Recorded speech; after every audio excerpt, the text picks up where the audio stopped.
All right, now we're going to start filling in each of these diagrams on the front of your foldable. In our first picture, we have our circle, which represents our cell. It's an animal cell since it's round, and that outer edge is the cell membrane. And I'm going to draw inside of it a nice big nucleus.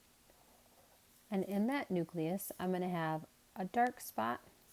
That is known as the nucleolus with a US on the end. It's a section where ribosomes are made. We'll talk more about ribosomes later in the year. I'm going to draw just a bunch of what looks like spaghetti.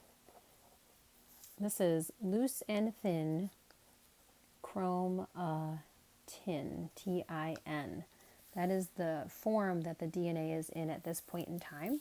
I'm going to put some colors on mine, and I'll be using orange and green to represent my DNA. So I'm just going to put a little orange and green on there. And right now show that it's kind of a mess, but it's all right. It's in there. There we go.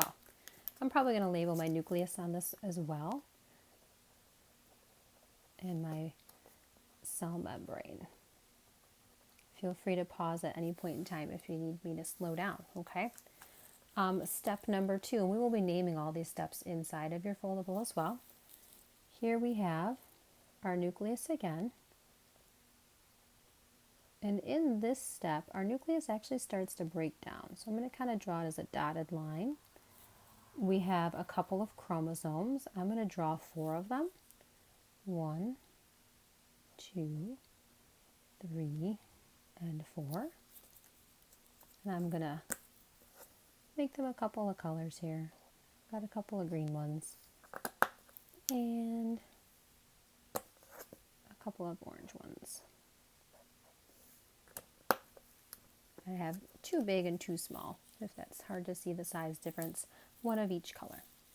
I'm going to label this DNA now as a chromosome. You may have heard me say that word chromosome. A chromosome is simply DNA that has been condensed up. So when we see our DNA now in the shape of an X, it's wound up really tight, and that's because it's starting to move around. The fact that there are 2 sides to this X is important. That means that that DNA has been copied. So there are 2 pieces hooked together right now that are exactly the same. And again, we're going to narrate all this in words on the inside in just a minute. All right, we are moving to step number 3. In step 3, I'm going to take all 4 of my chromosomes and I'm going to put them right down the center of my cell. It does not matter which order I put them in here. It's kind of first come, first serve. So I'm just going to put my 2 orange and 2 green.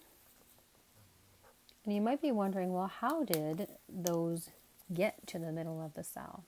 Something that's happening back here in step 2, we have some organelles called centrioles, Centriole.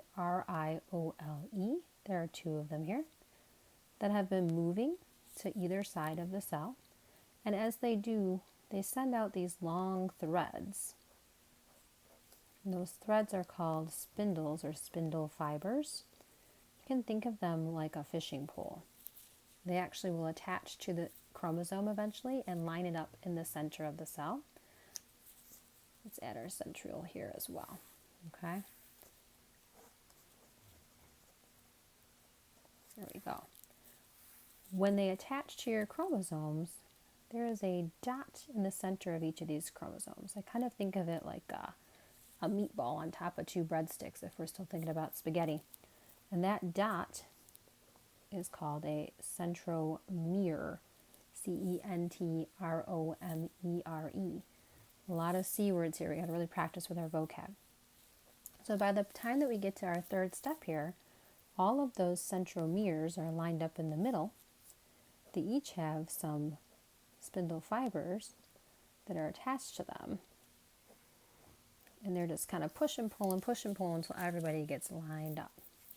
I'm not going to label anything there because we don't have any new terms at this point in time.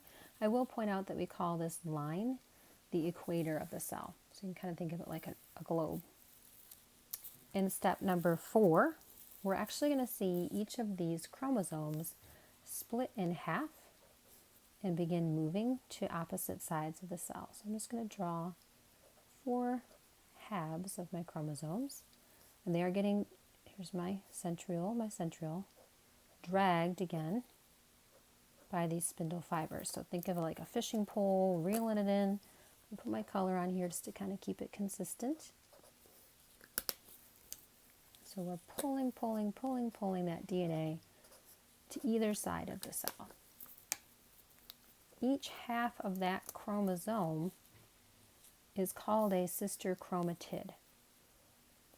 So I'm going to label this chromatid, sister chromatid, TID on the end. I always think ID like identical twin sisters. This piece and this piece are identical to each other. That's going to be important. Moving down to step number 5. At this point, we can see that the nuclear membrane is reforming. I'm kind of making a dotted line again here just to show that it is coming back and it's growing. Sorry, that's a little bit off of your screen.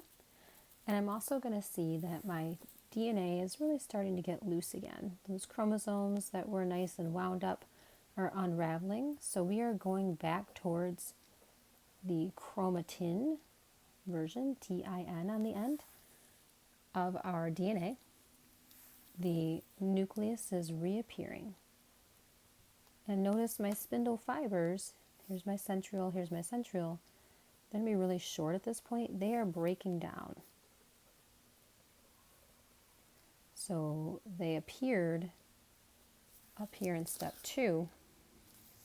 They're breaking down in step 5. I'm going to add a little bit of color again, just to show I do have some of those green and some of those orange in each of these halves.